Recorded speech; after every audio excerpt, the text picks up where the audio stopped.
celebrate our connection with these deeply rooted fears.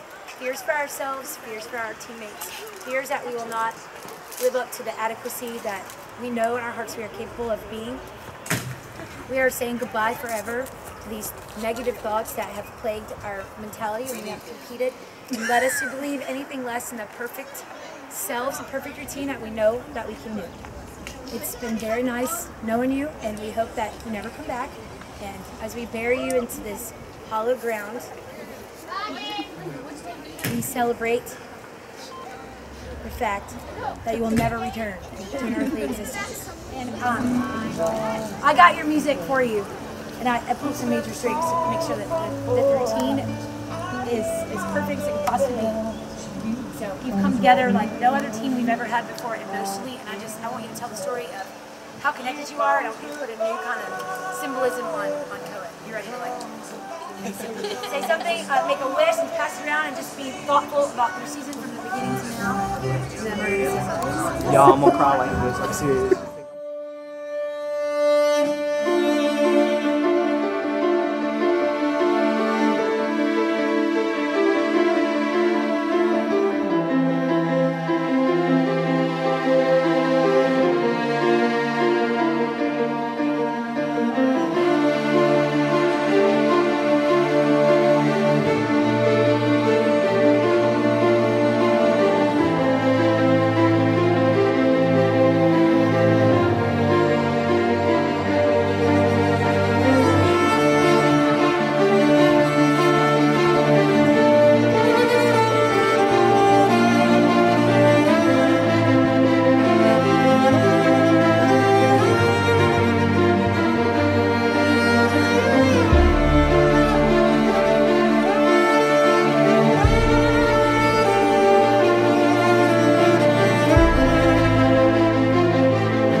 things I just want to say. First of all, thanks for going through all of this with me. I know that a lot of you didn't know me at all before we got started here, and you don't know me that well now, but your hearts go out to me and you say prayers for me and you think about me, and that's worth a whole lot.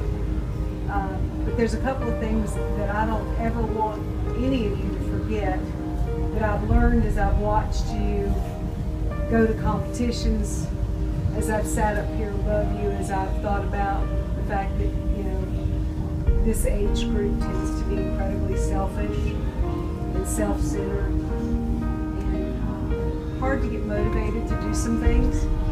And you guys, constantly find that extra ounce of motivation from your smallest toe to give in here. You always have a smile for me. You've got an extra moment of prayer for me or for somebody else that's in need. I've watched you guys step up over and over and over again and be friends to each other. There's so many kids out there that don't have half the talent that you've got, and I know you hear it all the time. But you guys have got such big hearts and so much talent and so much to give. And when you all get down here together and you look and it's hot and you don't want to give one more and you don't care what she has to say and you wish she'd just leave you alone for just 5 minutes, look around at each other and really, I've lived all over the United States. I've worked with all kinds of people. And to get just half the love that you guys can create in a room in a second is a talent. And you have it. And don't take it for granted, especially as you're coming up on Worlds. Not right now. You've got too much to give and you love each other and you've been through too much. And the fact that I could stand here and you didn't know me 6 months ago, and the fact that I know that your heart goes out to me when you pray for me and you think about me, and the fact that you're going to sit over here and you're going to shed a few tears for me, so I'm going to shed them back because I'm just going to cry all over my presence. Think about how much of this you got to give the world. What do you got to give? How much have you got to give? Really? At the end of the day, how much have you got to give? Right? Every single one of these people in this room got that plus more. And I'm running out of time to give it. And there's a real nice way to be polite and say that, but I'm a realist. And I've been given a whole lot longer than I was supposed to be given. A whole lot longer. But I'm a realist. And the odds of me making to see you guys at Worlds are really not good. So I'm going to be figuring out a way to watch it from somehow. But if you don't think every second I look at you guys on this floor and feel so much pride that I actually got to be part of this year of this, because this is Bryce's first year. I've never been part of it. And here I got to be part of the most incredible group of kids with the most incredible hearts I've ever seen, the most incredible passion, and bring it together. I just want you to know I have thoroughly enjoyed getting to know you. I consider it a blessing that every one of you has become part of my life. I'm grateful for what you do. I'm amazed by the level of skill and talent that you put out there every day. And I don't want any one of you to ever sell yourself short, make anybody else on this planet make you feel like you are less than 100%, because you're not. You're about the best I've seen. And you bring it every day, whether you feel like it or not. And that's true championship stuff. So thank you for giving me a few minutes of your time. I do love you guys.